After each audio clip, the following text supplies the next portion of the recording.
Vous avez vu la nouvelle version? Non. Regarde ça. T'as vu ça? Ça, c'est la boîte que je vais diffuser après aux amis et aux éditeurs. Toi, tu distribues les plans d'évasion pour chacun des joueurs. C'est une envie qui s'est imposée à lui en mars dernier. Laurent Brugière s'est lancé dans la création d'un jeu de société. Et aujourd'hui, l'heure est venue de faire découvrir Fortress Escape. Les trucs comme ça, on les utilise quand on... Alors là, tu vois, pareil, il faudrait que tu la places devant ton personnage. Et à ce moment-là, tu serais protégé pendant tout ce tour-là. C'est nécessaire de le tester, en fait, parce qu'on a besoin de savoir si toutes les mécaniques, si l'équilibrage du jeu est parfait, en fait. Et donc, en faisant des parties avec énormément de joueurs, on arrive à voir si l'équilibre se fait. Et pour ça, il faut effectuer des statistiques. Ce Moulinois a créé Fortress Escape chez lui, sur sa table de salle à manger, avec une bonne imprimante et un bon cutter. Une impulsion surgit après une sortie dans un festival de jeux de société. Ça m'est venu dans la nuit. L'idée, c'était de s'évader d'une prison. Donc j'ai développé un petit peu cette idée-là. Et c'était le lendemain, j'ai réveillé ma fille vers 8 h du matin. Je dis il faut absolument que tu m'aides. On s'est mis 20 minutes autour d'une page. Et pendant 20 minutes, on a planché pour trouver les premières mécaniques.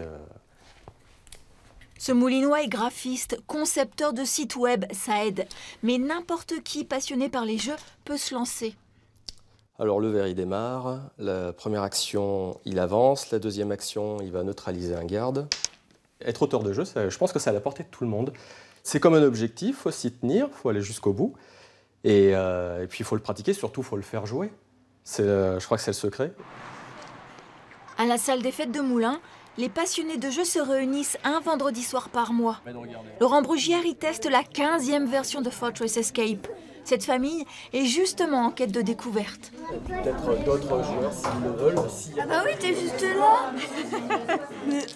Ouais, mais je voulais montrer ma stratégie. Dans le commerce, on trouve toujours des jeux on s'ennuie très vite. C'est souvent la même chose, c'est répétitif. On a fait 2 parties, on a fait le tour du jeu, quoi. Là, ce qui est agréable, c'est qu'à chaque partie, c'est toujours différent.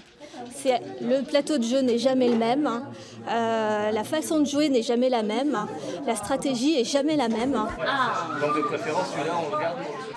Sur les tables d'à côté, de nombreuses autres parties sont en cours. On a gagné. Et on a gagné. Pas loin de 70 personnes sont venues s'initier à des dizaines de jeux différents. Des valeurs sûres ou d'autres, moins connues. On est intéressé par découvrir des nouveaux jeux parce qu'en plus, on est une génération qui va avoir des neveux, des filleuls. On a envie parfois d'en offrir un, mais on ne sait pas si c'est un jeu sympa qu'ils vont accrocher ou pas. Le plaisir, c'est de se triturer l'esprit avec ces jeux-là. Alors, il y a des jeux, c'est pour les jeux de réflexe et tout ça, mais les jeux où on a vraiment des stratégies à faire, ce qui est intéressant, c'est de bidouiller le cerveau, quoi. Les jeux de société ne cessent de se développer depuis les années 80. John Gallet a ouvert un magasin spécialisé à Vichy il y a 2 ans. Il propose 2000 références.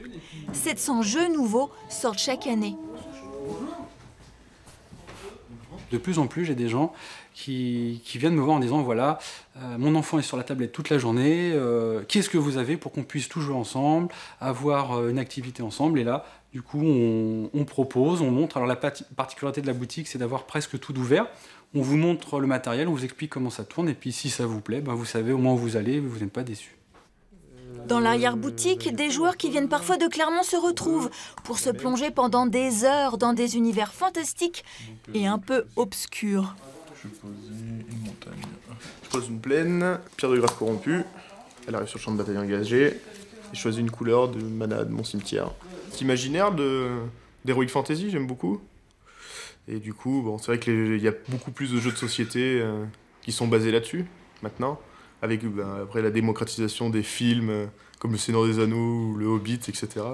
Moi, depuis tout petit, en fait, j'ai toujours joué, donc en fait, ce sera toute ma vie. J'aime bien garder cette part un peu d'enfant en moi. Je me vois pas comme ça. J'ai besoin de retrouver des amis pour jouer. À Moulins, la partie de Fortress Escape se termine. Laurent Brugière a pris de nombreuses notes. Il va mettre au point la 16e version de son jeu pour le proposer maintenant à des éditeurs. Donc je vais prendre le passage secret et je vais dans la sortie. C'est bien. Voilà. Bravo. C'est moi qui ai gagné.